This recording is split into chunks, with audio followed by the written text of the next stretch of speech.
Udah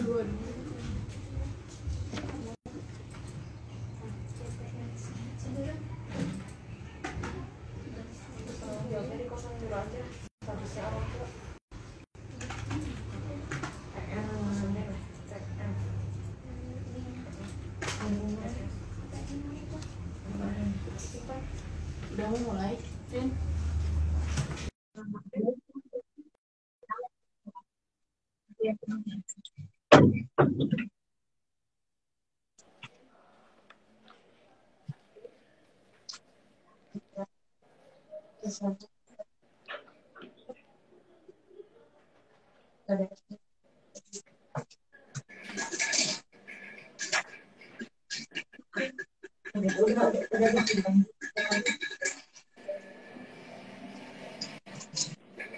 Sudah dimulai, kita mulai saja ya. Bismillahirrahmanirrahim. Assalamualaikum warahmatullahi wabarakatuh. Selamat siang teman-teman. Berjumpa lagi di live Instagram kali ini bersama Dr. Kunti Rahmawati yang akan membahas tentang merawat kulit wajah agar terhindar dari flek hitam. Nah, mungkin di era pandemi seperti ini kebanyakan orang karena mungkin banyak di rumah, jadi mungkin malas-malasan untuk merawat kulit wajah. Nah, maka dari itu mungkin materi ini sangat penting sekali untuk kita cermati bareng-bareng gimana sih cara merawat kulit kita agar terhindar dari flek hitam. Sebelumnya terima kasih yang telah bergabung. Saya Arini Sofina Putri, saya di sini ditemani dengan Dr. Kunti Rahmawati. Halo dok, selamat siang. Siang. Semangat sekali ya dok. Ya, hari ini sempat sharing-sharing nanti kita ya. Iya, kita sharing-sharing aja teman-teman ya. Nanti teman-teman kalau ada yang mau bertanya, boleh silahkan komen di bawah ini, di bawah kolom komentar. Nah, ada info penting dulu nih. Nanti di akhir live Instagram akan ada giveaway tentunya. Giveaway-nya hadiahnya yaitu facial secara gratis di klinik keluarga. Bagi yang beruntung bisa menjawab pertanyaan nanti yang diajukan. Berarti nanti harus ngikutin sampai full ya? Oh iya, tentu dong. Karena bisa dapat facial secara gratis loh di klinik keluarga. Baik, kita mulai saja ya dok ya. Boleh. Jadi, Boleh. Selamat siang buat semuanya. Perkenalkan saya dengan Dr. Kunti. Di sini kita dari Skincare Klinik Keluarga.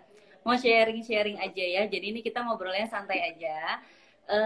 Untuk yang sekarang kita akan membahas seperti yang sudah disampaikan oleh Arin ya, akan membahas tentang merawat kulit wajah agar terhindar dari flek. Nah, sebenarnya kita harus tahu sendiri apa saja yang bisa menyebabkan flek itu. Salah satunya yaitu adalah faktor sinar matahari, yang memang sudah kita tahu itu memang penyebab paling sering pada masyarakat, karena kita pun sehari-hari karena negaranya tropis ya pasti terkena sinar matahari.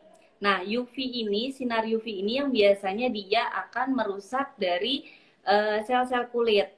Dia akan membuat kulit menjadi sensitif. Tentunya biasanya flek hitam itu yang kita maksud pembahasan saat ini itu bintik hitam pada wajah ya.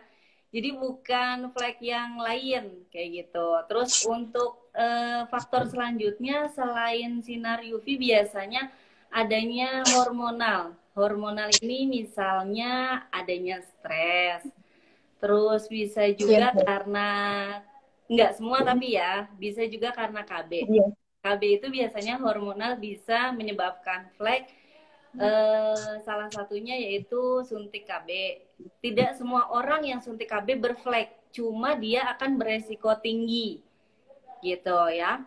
Terus ada juga yang seseorang karena konsumsi obat-obatan secara jangka panjang itu juga akan menyebabkan flek. Contohnya apa? Biasanya ya bisa juga pil KB karena hormonal ya. Nah, terus selain pil KB ini sendiri, ada juga obat-obat antibiotik. Antibiotik itu yang dikonsumsi jangka panjang biasanya pada penderita TB atau pada penderita yang mungkin mempunyai tiroid.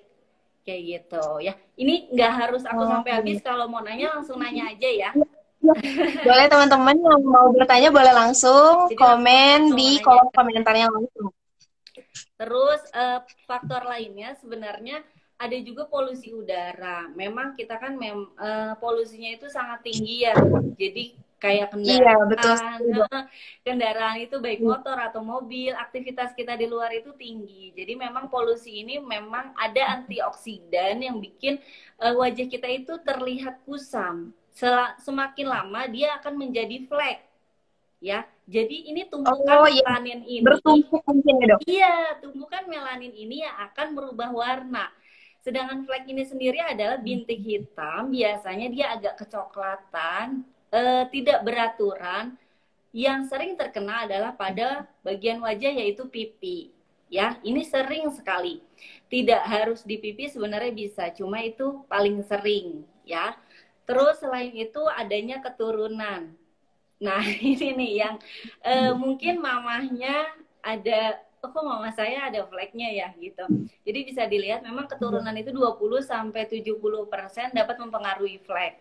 Tidak, tapi tidak harus ya, kayak mungkin penyakit diabetes nih, dok, ibu saya diabetes, saya nurun pasti. Begitupun flek, flek nurun pasti enggak ya, karena semua penyakit itu tidak ada yang pasti. Ada resiko tinggi, cuma bukan pasti dia akan menurun kayak gitu. Karena apa? Pertama, yang dimaksud dari keturunan ini sendiri karena lingkungannya otomatis dia tinggal bersama dengan mamahnya yang punya adanya flek kayak gitu ya. Terus Iya. adanya juga penggunaan kosmetik biasanya untuk pekerja yang memang harus memakai kosmetik. Bisa juga dipilih-pilih karena kosmetik ini sendiri bukan penyebab flek, tapi dia adalah bahannya ini penyebab fotosensitivitas. Jadi si zat-zat yang di dalam make upnya itu sendiri bikin kita tuh sensitif sama si matahari. Makanya dia penyebab tinggi untuk flek karena fotosensitivitas itu, bukan karena si kosmetiknya. Iya. Nah, apa sih yang menyebabkan kosmetik ini kok bisa tinggi banget menyebabkan flek? Pertama, ada punya pewarna. Biasanya kan pewarna mungkin pada beberapa blush on itu berlebih warnanya ya. Eyeshadow kayak gitu yang mungkin ada yang terjamin, ada juga yang mungkin belinya asal atau dia sudah kadaluarsa masih dipakai, itu juga penyebab fotosensitivitas kayak gitu. Terus skincare-nya nggak jalan, tapi make up-nya jalan terus, jadi nggak balance kayak gitu. Terus juga perlu diketahui kalau yang terlalu wangi, kayak misalnya ada ya sekarang makeup yang mungkin wangi banget, itu kan dia dikasih fragrance buat kita nyiumnya enak. Cuma itu juga jadi fotosensitivitas kayak gitu. Sementara ada yang mau tanya dulu nggak nih atau gimana? Dok, jam berapa sih sinar matahari?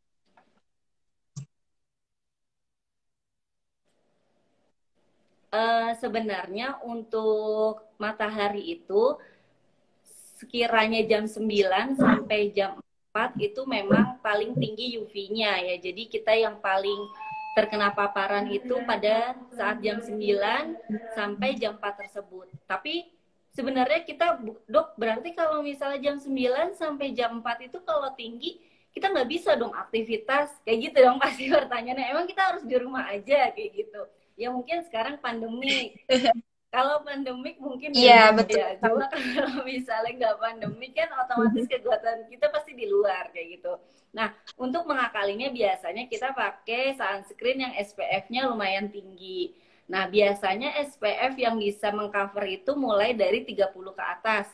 SPF-nya ini ditentukan dari sunscreen yang biasanya kita lihat. Apa sih bedanya nih sunscreen SPF 15, SPF 30 sama SPF 50 kayak gitu ya.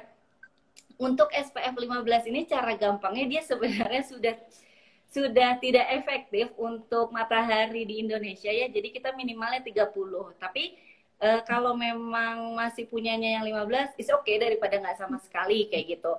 Nanti cara penghitungannya itu, dok, kenapa sih kok harus diulang pemakaian SPF sunscreennya ini? Karena saya ribet banget di luar kayak gitu. Nah, pertama kita harus ingat sekali pakai itu nggak bisa untuk seharian, ya. Jadi memang harus ada pengulangan. Pengulangannya gimana, dok? Cara hitungnya kayak gitu. Untuk SPF ini sendiri, cara ngitungnya kita ibaratkan satu SPF itu 10 menit. Ketika 30 SPF, berarti kan sekitar 300 menit, ya. Jadi itu kita bisa terlindunginya selama 300 menit. Jadi pengulangannya itu setelah 4 jam. Kalau SPF 30, karena kira-kira 300 menit itu yang 4 jam ya. Nah, kalau misalnya, dok, bedanya apa? Saya pakai SPF 50, SPF 30 itu beda di apa? Beda di coverage ya. Misalnya dia nggak covernya, kalau yang SPF 30 ini mungkin sekitar 95%, tapi kalau yang SPF 50 itu bisa sampai 97%. Dulu waktu saya sekolah, saya ingat banget, dosen saya pernah bilang, walaupun kalian pakai SPF 50, diulang lagi 50 dalam waktu 1 menit, berarti kan 100 ya SPF-nya ya. Itu tidak akan menjadi 95% ditambah 95%. Jadi nggak kayak gitu hitungannya ya. Tetap hitungannya itu ya SPF 50 tidak jadi plus kayak gitu ya. Terus ada lagi yang mau nanya?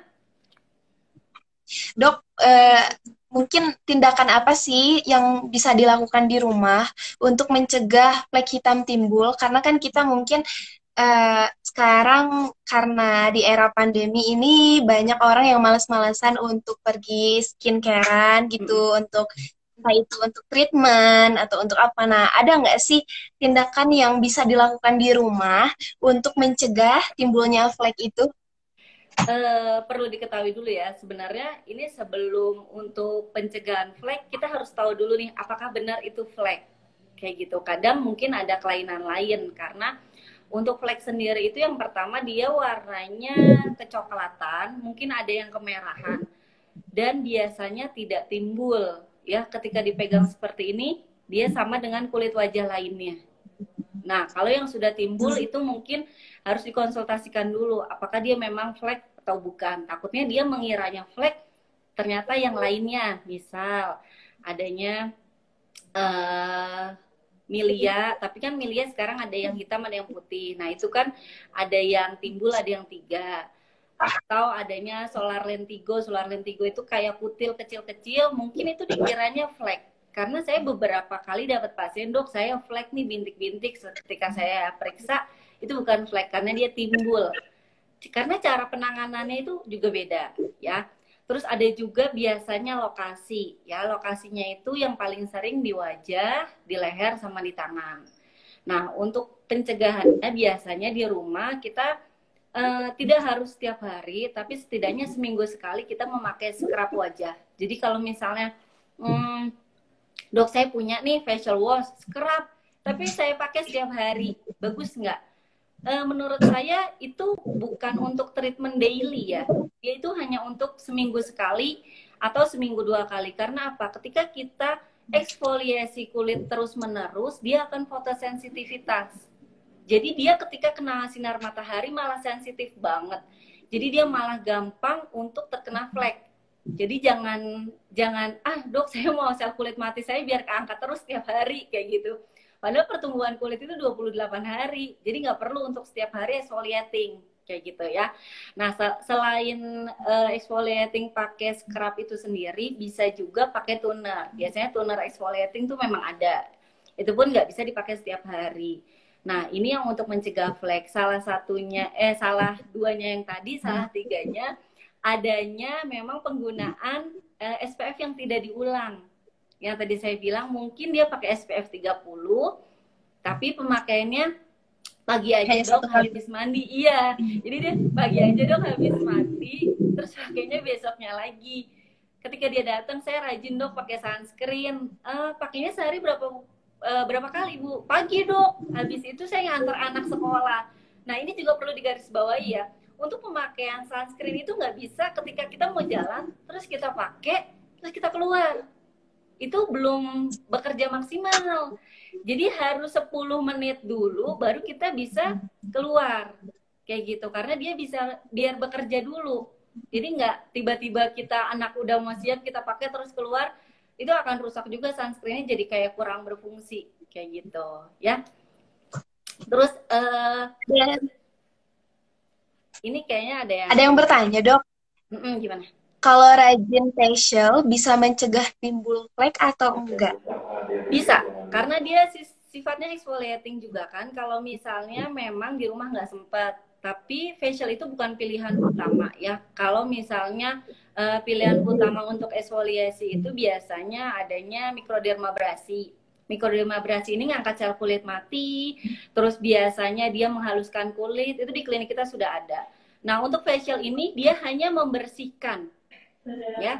Ketika mungkin kita di rumah, di sini ada bintik-bintik hitam, di sini ada bintik-bintik putih, kita nggak tahu nih bisa nggak sih dikeluarin, kita keluarin sendiri dia jadi hitam. Jadi kayak yang bukannya menjaga, karena coba-coba dan alatnya nggak steril, dia akan merusak kayak gitu. Mungkin bisa dilakukan tapi bukan tindakan untuk biar nggak flek, bukan ya, karena memang dia untuk membersihkan saja kalau facial.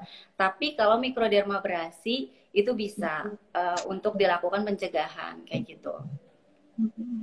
Ya. Ada pertanyaan lagi. Ini ada pertanyaan dari suamiku. Dia pori-porinya besar banget, kesel aku liatnya. Terus buat ilanginnya gimana ya dok? Terima kasih. Wah, salah satu komplainan dari seorang istri kayaknya ya dok ya. Jadi kayaknya nggak perlu aja skincare untuk perempuan deh dok. Iya ya, karena sekarang mindsetnya tuh masih skincare untuk perempuan. Padahal laki-laki itu bisa banget loh pakai skincare ataupun datang ke treatment dokter kayak gitu. Untuk pori-pori besar sebenarnya tidak bisa dihilangkan, mungkin dikecilkan ya. Pori-pori itu tidak bisa hilang, jadi memang tetap ada karena kita kulit bernafas pakai pori-pori di kulit. Untuk mengecilkan pori-pori, pertama yang paling sering dilakukan karena kita di daerah cukup dingin ya, mandi atau cuci mukanya itu pakai air hangat. Untuk air hangat sendiri ini dia kan membuka pori-pori ya. Kalau yang sering facial itu pasti tahu sebelum diambil komedo dia pasti diuap. Ya, untuk uap ini kenapa dok? Karena dia ngebuka untuk pori-pori biar gampang diambil komedonya. Nah, untuk di rumah kita cuci muka pakai air hangat itu kan ngebuka pori ya, bikin pori-pori besar. Jadi itu salah satu yang bikin memang pori-porinya besar. Tapi kadang ada yang bilang, enggak dok, saya nggak pakai kok, nggak pakai air hangat. Terus gimana kok tetap besar? Bisa jadi keturunan. Cara ngecilinnya gimana? Bisa pakai alat, di kita juga udah ada ya, alat untuk mengecilkan pori-pori. Nanti bisa konsultasi. Salah satu yang mungkin dari dulu saya kerjain dan ada hasilnya itu PRP. PRP ini sendiri dia adalah tindakan yang memang untuk mengecilkan pori, biasanya akan menghaluskan pori-pori. Jadi dia terlihat samar. Kayak mungkin di sini yang sering nonton drakor ya, dia kan kayak mukanya tanpa pori banget ya. Nah, itu bisa dilakuin asal memang dia rajin perawatan kayak gitu. Ada pertanyaan lagi dok, katanya kalau bekas jerawat yang hitam itu masuknya flek juga nggak dok? Soalnya hilangnya lama banget. Oh, bekas jerawat. Itu masuk ke flek gak sih dok? Katanya soalnya lama banget hilangnya. Ada ini nggak jalan keluarnya biar si bekasnya itu yang hitamnya cepet hilangnya gitu dok?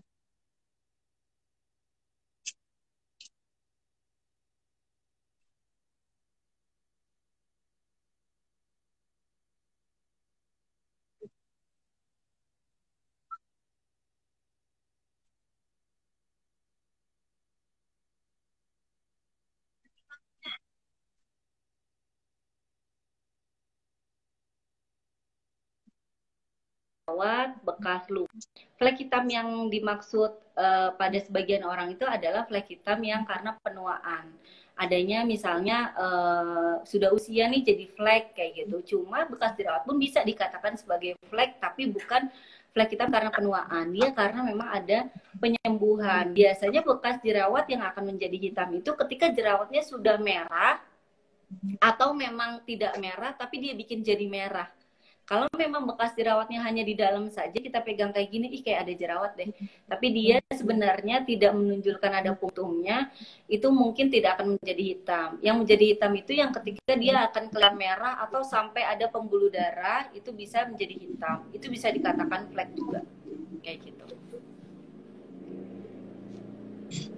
Ada yang nanya lagi, Dok. Dok mau bertanya, kalau makanan sebetulnya berpengaruh nggak sih untuk kesehatan wajah? Nah, ini mungkin salah satu pertanyaan yang bagus juga ya, karena mungkin untuk usia remaja, kadang mereka tuh makan nggak dijaga juga, Dok. Nah, itu berpengaruh nggak sih, Dok? Apa yang kita makan biasanya apa yang kita keluarkan. Nah, untuk flex sendiri ini biasanya tidak terlalu berpengaruh dengan makanan, tapi itu sangat berpengaruh dengan jerawat, ya, yang memang dia bisa menimbulkan bekas-bekas hitam. Untuk menghindari makanan yang tidak pedas, juga tidak dairy, basicnya tidak susu ya, di keju, yogurt itu juga harusnya dihindari. Terus makanan berminyak itu juga harus dihindari. Kenapa? Itu semua dia bisa menyebabkan komedo yang kalau misalnya tidak dibersihkan dia akan menyebabkan jerawat sehingga banyak timbul bekas-bekas jerawat. Duh, tapi saya males banget, apalagi saya suka banget tuh makan makanan kayak gitu. Ya biasanya apa yang kita makan, apa yang kita keluarkan kayak gitu. Jadi kayak kita misalnya mau diet nih ya, saya mau jadi kurus dok, tapi saya suka banget makan, apakah mungkin? Kayak gitu. Jadi memang harus ada pengorbanan. Jadi ketika dia suka makannya yang menimbulkan jerawat atau kegiatan-kegiatannya tidak diimbangi dengan skincare yang baik, ya pasti dia akan menimbulkan jerawat. Saya ulangi ya, biasanya makanannya itu pedas-pedas, coklat, keju, susu, yogurt, itu akan menimbulkan efek pada bagian wajah. Nggak hanya pada saat haid, jerawat itu bisa tumbuh karena makanan juga. Jadi ketika, dok saya masih banget nih makan pedas, jerawat saya nggak hilang dari SMA, saya udah pakai berbagai macam dokter, saya udah pindah-pindah, saya udah treatment laser, udah apa aja, tapi kok timbul lagi. Karena kulit itu organ hidup, ya. Nggak bisa kita menghentikan makan itu dalam waktu seminggu, terus dalam waktu 1 tahun kita bebas jerawat, nggak bisa kayak gitu. Jadi memang harus ada imbangin, bukannya nggak boleh ya, tapi biasanya dikurangin. Yang tadinya setiap hari kita makan seperti itu bisa jadi seminggu sekali atau seminggu 2 kali saja, gitu. Terus ada pertanyaan lagi dari Diana Ratih. Ini mungkin di luar track. Kapan sih jerawat harus dipencet, dokter cantik? Waduh, disebut cantik, alhamdulillah. Jerawat itu sebenarnya jerawat itu nggak boleh ya dipencet tuh, walaupun dalam keadaan sematang apapun tuh kita nggak boleh mencet jerawat. Sebenarnya ada suntik jerawat itu lebih dianjurkan ketimbang kita mencet jerawat. Karena kita kan memasukkan obat ke dalam jerawat yang nantinya dia akan mengempes dan mengering sendiri. Kalau dikeluarkan, kita akan menimbulkan si kulit itu luka. Ya, luka ini yang nanti akan jadi bekas. Kalau misalnya suntik jerawat itu, dia akan memasukkan zat dan di dalamnya akan bikin kering. Jadi dia nanti akan lama-lama kering sendiri, baru hilang. Kalau misalnya dipencet dalam sematang apapun, itu akan menimbulkan bekas. Jadi jerawat itu nggak bisa dipencet. Gitu ya Teteh Diana ya. Ada pertanyaan lagi, Dok. Dok, saya pernah baca kertas pantangan dari dokter estetik di Jakarta. Lumayan terkenal juga. Nah, katanya nggak boleh konsumsi vitamin E. Itu alasannya kenapa ya, Dok?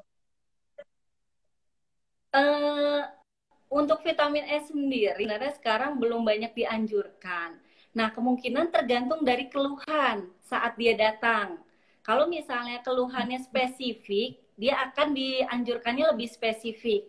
Tapi untuk sekarang vitamin E itu tidak dilarang untuk semua jenis kulit. Misalnya dengan keluhan tertentu, misal dia ada alergi sesuatu mungkin, atau mungkin dia memang ada riwayat yang harus dihindari. Jadi kita harus tahu dulu nih saat dia datang dapat kertas edukasi dengan keluhan apa dan diagnosa apa gitu. Kalau nanti saya bilang enggak, sebenarnya vitamin E itu nggak apa-apa diminum, terus ternyata dia mempunyai keluhan yang dokter itu tahu, jadi memang komunikasi. Jadi memang harus tahu dia datang tuh dengan keluhan apa. Karena memang setiap dokter itu mempunyai edukasi yang spesifik karena kita ngobrol langsung sama pasien. Kalau misalnya nggak ngobrol langsung dan hanya tahu dari kertas edukasi, itu memang agak susah kayak gitu. Ada pertanyaan lagi, Dok. Dari Sri Katalompen. Pertanyaannya, Dok, kulit saya sudah terlalu tipis. Maaf. Dokter, kulit saya sudah terlalu tipis. Efek krim atau skincare yang saya pakai hingga urat-urat kecil yang warna merah itu tampak kelihatan sekali. Tapi kalau saya berhenti pakai krim malam dalam waktu 1 minggu, flek penuh.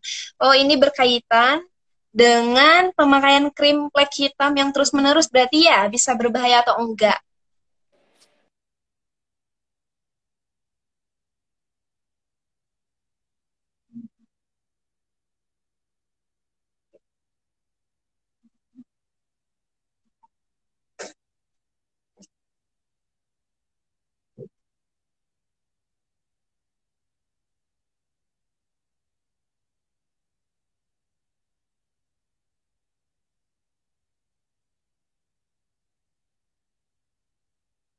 Kurang jenisnya. Untuk sudah terlanjur biasanya harus dikondisikan karena memang dia tidak bisa seterusnya pakai itu. Biasanya 6 bulan itu sudah maksimal. Untuk kita harus lihat ya apakah dia sudah menjadi flek yang membiru atau tidak. Terus kalau Alinanya, Dok, flek biru itu apa? Biasanya flek biru itu dia adalah flek yang memang karena pemakaian jangka panjang obat tertentu. Saya tidak bisa disebutkan di sini, cuma memang saya tahu obatnya itu kayak gitu ya. Jadi obat tersebut tidak bisa dipakai 6 bulan karena jika terus-menerus dipakai dia akan terjadi yang namanya flek hitam membiru karena ada pembuluh darah yang hidup. Itu adanya okronosis. Okronosis ini sendiri memang dia ternyata pemakaian zat tersebut. Ya, harusnya ketika flek membaik dia turun dosis atau diganti dengan yang lain, misalnya vitamin C atau anti aging atau yang lainnya. Karena kalau misalnya pakai terus menerus, Dok, kalau nggak pakai seminggu terus fleknya timbul lagi. Nah itu yang harus kita jaga. Harusnya kita bisa tahu dosis apa yang tepat sehingga dia tidak timbul lagi. Tapi pun flek itu memang hidup ya, jadi dia tidak bisa sekali laser langsung hilang seumur hidup, nggak bisa karena dia memang butuh nutrisi agar tidak timbul lagi. Jadi pemakaian yang harus digarisbawahi itu pemakaian yang tidak berbahaya kayak gitu. Nah zat ini yang biasanya diresepkan pada pasien dengan flek tidak bisa dipakai terus-menerus. Makanya kalau ada yang bilang, Dok, cocok pakai terus sampai saya kasih tetangga saya, sampai saya kasih saudara mukanya merah, karena apa? Dosisnya tidak sesuai ataupun dosisnya terlalu tinggi kayak gitu. Nah ini pun tidak bisa dari pasien ke pasien itu sama obatnya. Walaupun misalnya, Dok, saya ke dokter itu udah cocok, saya kasih ke tetangga-tetangga saya, padahal ya si tetangga saya konsul langsung tapi tempatnya sama. Tempat itu tidak menentukan isi. Ya, nggak mungkin kita setiap pasien itu tempatnya beda-beda, nggak mungkin. Jadi memang isi yang menentukan, bukan si tempat. Jadi jangan salah. Makanya saya selalu edukasi sama pasien, Bu, nggak boleh ya ini dikasih ke anaknya. Saya pernah punya pasien, ibu-ibu udah cocok, krim saya dipakai ke anaknya umur 17 tahun yang akhirnya merusak kulit si anaknya karena kita harus pertimbangkan dari umur, dari keluhan kayak gitu ya. Jadi tetap nggak bisa kalau misalnya krim dipakai untuk menghilangkan flek dalam waktu 6 bulan ke atas. Itu tetap harus konsultasi, biasanya akan diganti atau dikurangi dosisnya atau biasanya memakai dengan tindakan kalau krim itu sudah terlalu lama. Bisa juga dengan laser, dengan sinar. Nah, sinar ini sendiri udah ada ya di klinik kita, jadi bisa langsung konsultasin ke kita, atau biasanya konsumsi vitamin yang memang dia menambah kolagen, jadi kulitnya jadi bagus, kayak gitu.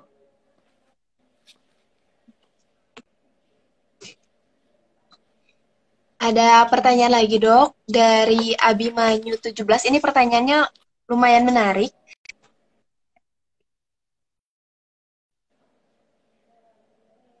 Apakah Ini ada yang nanya ya, Dok, kalau nggak apakah ada perbedaan cara merawat kulit perempuan dengan laki-laki? Karena mungkin kita lihat dari aktivitas perempuan dan laki-laki mungkin berbeda ya, Dok ya. Jadi, apakah ada perbedaan nggak sih cara merawat kulitnya perempuan dengan laki-laki?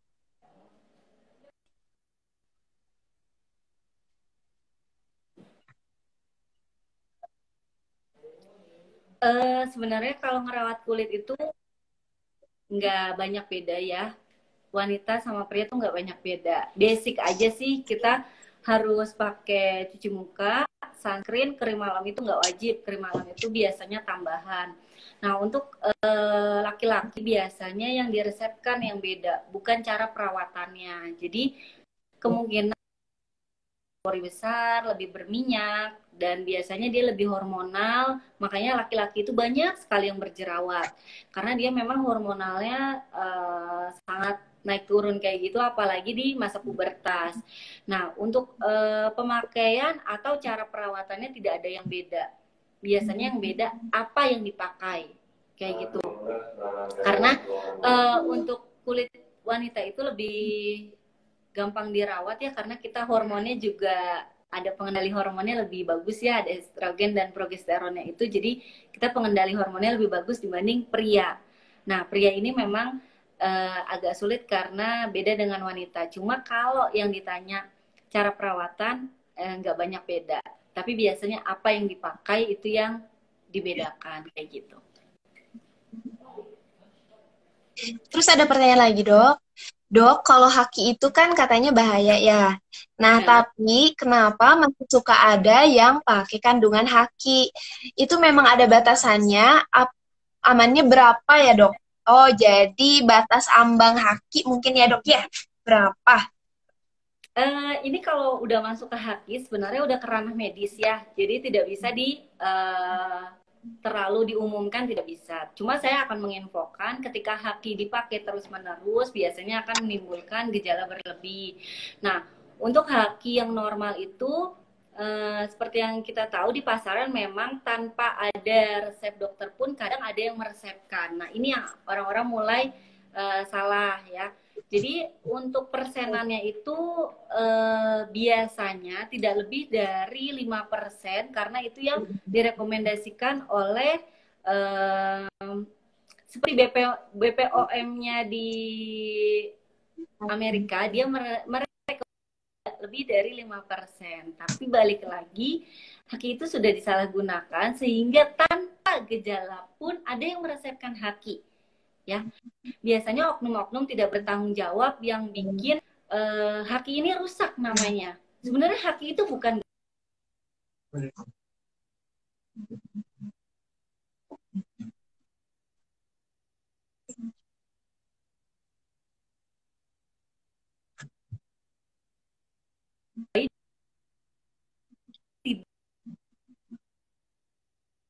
harus dengan dosis-dosis yang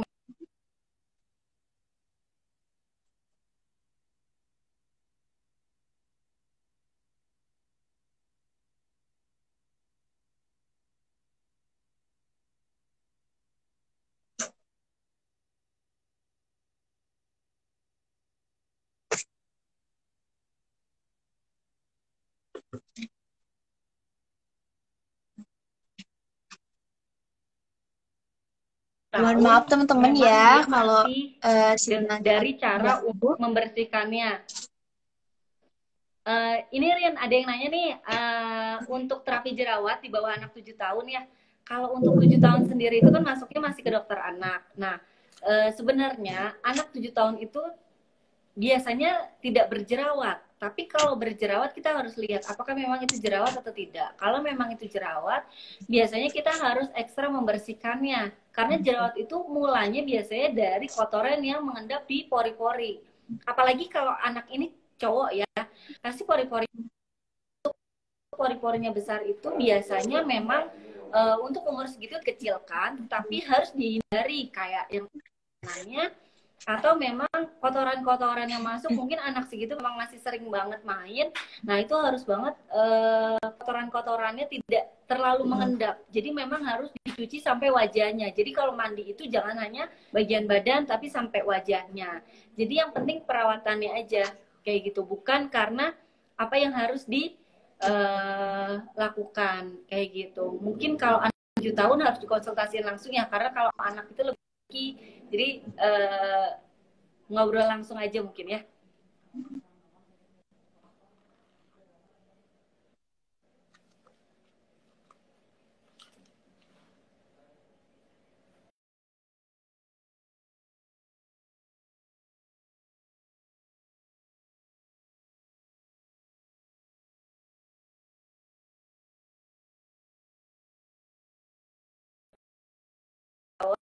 Harus perawatan seperti apa?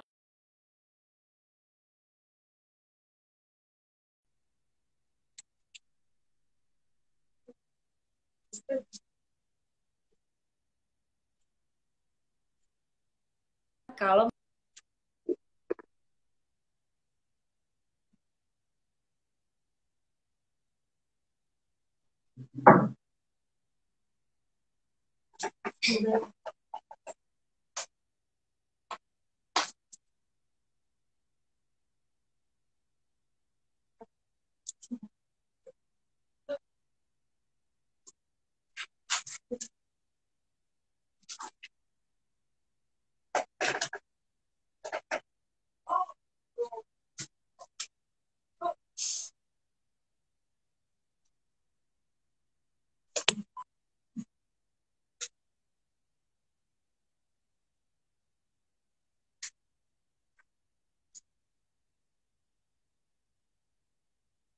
bahaya enggak? Ya mohon maaf sebelumnya jika Biasanya terganggu kita untuk koneksinya.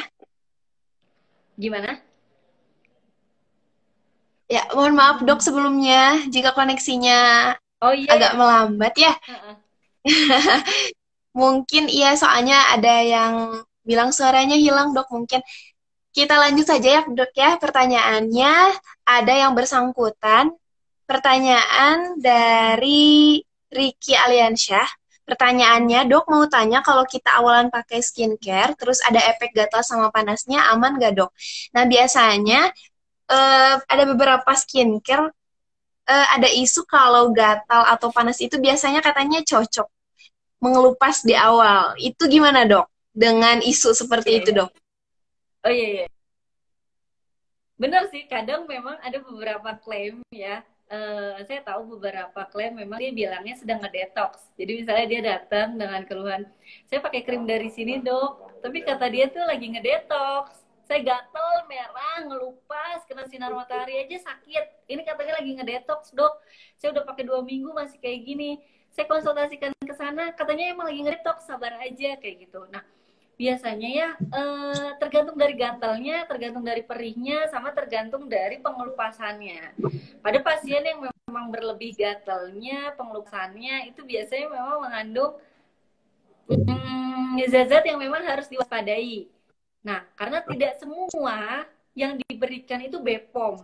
Kita harus lihat dulu apakah sudah BPOM apa enggak. Kalau memang sudah BPOM berarti nggak cocok kayak gitu, karena nggak semua skincare saya pun belum tentu cocok dengan skincare Arin. Skincare Arin pun belum tentu dengan cocok dengan skincare saya. Makanya itu fungsinya untuk konsultasi kan seperti itu ya.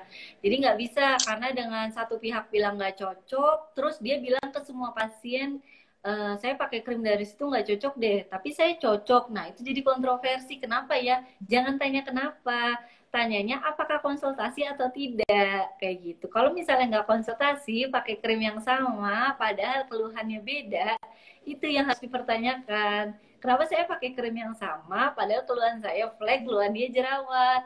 bilangnya untuk detoksifikasi kayak gitu. Ya jadi harus diusut dulu nih apakah dia BPOM apa enggak, apakah dapetnya dari dokter atau beli sendiri kayak gitu. Apakah dia memang mengklaim kalau itu mendetoks kayak gitu. Cuma konsultasiin aja karena kalau wajah itu agak lumayan membahayakan ketika dia sudah terasa panas, perih atau mengelupas. Saya pun selalu bilang pada pasien saya ketika dia treatment, Bu, nantinya kalau misalnya ada keluhan panas, perih atau gatel, bisa konsultasiin aja langsungnya. Karena mungkin ada cara pemakaiannya yang salah juga, bukan karena si produknya. Kadang dia ketuker nih krim siang sama krim malam. Atau kadang dia pemakaian krim malam itu banyak, tujuannya biar cepet. Padahal kan nggak bisa ya, kayak kita minum obat anti panas pagi 3 tablet, biar siang sama malamnya nggak minum. Kan nggak bisa kayak gitu ya, kayak dia pakai banyak, jadi biar besoknya juga cepet kerasa hasilnya. Nggak bisa, tetap harus sesuai aturan. Makanya harus dievaluasinya banyak nih ketika sudah ada keluhan gitu ya. Ada pertanyaan lagi, Dok. Dok, cara menyamarkan bekas jerawat harus perawatan seperti apa ya, Dok? Tadi sudah saya bahas ya, untuk bekas jerawat itu memang bisa dengan laser, dengan sinar, atau memang dengan produk. Produknya ini biasanya yang membantu adalah produk dari pemakaian rangkaian seperti facial wash, terus krim siang ataupun krim malam. Nah, adapun salep yang memang dia dipakai saat jerawat sedang kelihatan infeksinya, itu dipakai di bagian jerawatnya agar dia bekasnya memang tidak terlalu terlihat. Jadi memang untuk bekas jerawat itu bisa pakai treatment. Ya kalau misalnya pakai hilang sendiri bisa sih, cuma agak lama sekitar 2-3 bulan. Ada pertanyaan lagi, Dok. Dok, kalau gonta-ganti skincare, efeknya gimana, Dok? Ini ada Sama ya, jarak Dok. bagusnya ganti Prakteknya hari skincare apa itu aja? berapa bulan atau berapa tahun, Dok? Gimana? Aduh, maaf, Dok. Gimana? Jaringannya agak kurang bagus ya. Mohon maaf teman-teman kalau agak terganggu. Dok, kalau gonta-ganti skincare Ada itu pertanyaan, gimana kalau dan gonta jaraknya bagus berapa bulan? Sebenarnya kalau ini aku jawab ya, untuk skincare itu sebenarnya kalau gonta-ganti ya nggak bagus juga, karena muka itu bakal kaget ketika dikasih dikasih skincare yang hari ini beda, besoknya beda lagi. Nah, tapi kalau misalnya skincare itu masih dalam rangkaian yang sama untuk satu tujuan, misalnya acne atau flek, itu masih nggak apa-apa. Tapi ketika mereka beda tujuan, itu yang memang harus kurangi ya pergantiannya. Jadi nggak usah terlalu cepat pergantian skincare. Paling nggak ditunggu dulu selama 28 hari sesuai dengan perkembangan kulit. Karena perkembangan kulit itu kan 28 hari. Kalau memang sudah ngerasa tidak cocok, udah di stop dulu aja, diistirahatkan kulitnya. Karena kulit itu kan memang butuh makanan, tapi ketika makanannya tidak cocok, apakah harus diteruskan? Ya nggak juga. Terus sementara pakai apa, Dok? Bisa pakai vitamin. Vitamin itu bisa berupa serum ya, bisa berupa makanan yang sehat, atau bisa dengan suntik atau injek vitamin untuk kulit kayak gitu. Nah, di sini juga udah ada ya, di klinik kita udah ada injek atau suntik untuk kulit, bisa juga untuk infus. Nah, itu biasanya untuk orang-orang yang agak waktunya nggak banyak untuk skincarean, saya nyaraninnya bisa pakai treatment tersebut. Untuk dokter ada pertanyaan terakhir ini ya, nih, Dok. untuk praktik. Oh ya, gimana? Boleh. Gimana? Ada pertanyaan terakhir bersangkutan juga ini dari Sri Supatmi sama Dokter Isya. Prakteknya kapan, Dok? Hari apa aja? Saya mau ketemu Dokter Kunti nih. Untuk praktek bisa Selasa sampai Jumat jam 1 sampai jam 5 ya. Sebenarnya untuk jadwal praktek sendiri, adapun selain saya ada Dokter Yulia, itu beliau jam 5, tapi dia by appointment, jadi sebelumnya bikin perjanjian dulu hari Senin sampai hari Jumat. Tapi kalau saya hari Selasa sampai hari Jumat jam 1 sampai jam 5, kayak gitu. kita cukupkan aja ya teman-teman karena Boleh, waktunya boleh. Sampai udah ketemu nanti lagi. udah 1 jam. Mohon maaf jika ada pertanyaan yang belum terjawab. Kita langsung ke giveaway ya. Tadi banyak kan yang udah menyimak, banyak juga Oh yang iya. udah mengajukan pertanyaan. Sekarang saatnya kita giveaway. Hadiahnya yaitu facial secara gratis tentunya. Baik ya, kita kasih pertanyaan aja langsung. Rules-nya, siapa yang paling cepat komen, yang paling atas, dan yang paling tepat jawabannya, berarti dia yang bisa memenangkan hadiah giveaway ini. Pertanyaannya, sebutkan 3 faktor yang dapat menyebabkan flek. 3 faktor tadi udah dibahas sama Dokter Kunti, banyak juga yang nanya berulang-ulang, udah dijawab lagi. Iya. Baik, yang bisa menjawab pertama itu yang beruntung mendapatkan hadiah giveaway facial gratis di Klinik Keluarga bersama Dokter Kunti.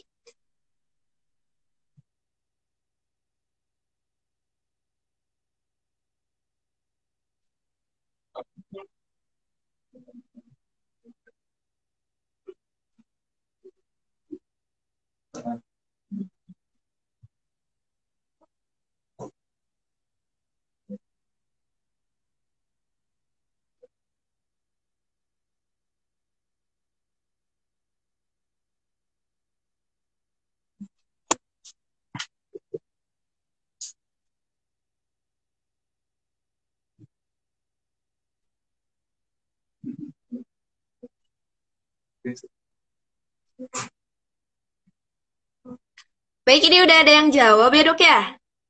Ada Rini Sunardi. Waduh, jawabnya dipisah-pisah. Keturunan sinar matahari. Jawabnya 2 poin. Berarti ini atas nama Rini Sunardi didiskualifikasi ya, karena dia jawabnya hanya 2 poin saja. Terus ada komentar yang kedua, yaitu ada Dokter Isye. Jawabannya sinar matahari, hormon, dan usia. Benar gak tuh dok?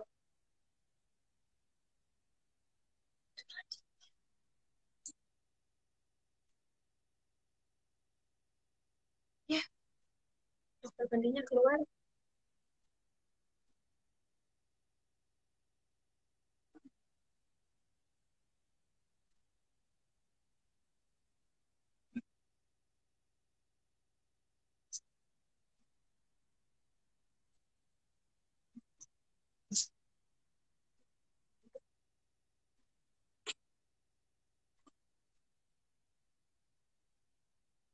Dokternya hilang. Ya baik, mohon maaf teman-teman.